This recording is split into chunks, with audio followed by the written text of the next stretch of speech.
I'm so happy to see cargo near being featured already today, so I'll talk a bit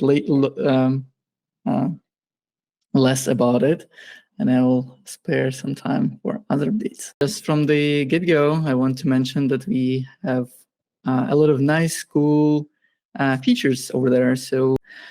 And then there was an introduction of FastNear API to optimize the fetching of the list of staking pools that the account could have staked with. I'll take somebody. Beggars. Crypto beggars. So let's go.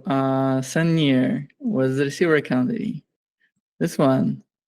And we'll have 1 year winner right here on mainnet. Yes, sending. Nice loader indicators right here. And boom, now we have the transaction fee. So it costed me some ridiculous low amount of money to send over a huge amount of near. So that's great. And the also quality of life improvement. Now you can see the suggested command to send it once again, or script this command for further reference, or like just replaying the commands. Here we are. Just as a reminder, you can kill part of the command from here, and even potentially remove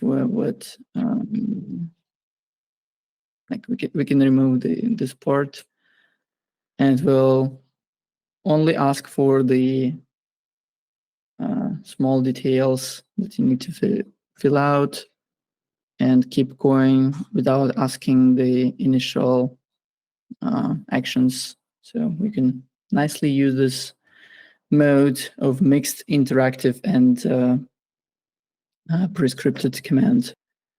Let's move on. Oh, this is a new API with a recent near core release that allows you to specify the finality level that you want to wait until the RPC server will respond to you. And that was as part of the effort to bring a new collection to Near SDK, which is iterable set and iterable map, which solved the problems of that we discovered with the performance of unordered set in the store specifically.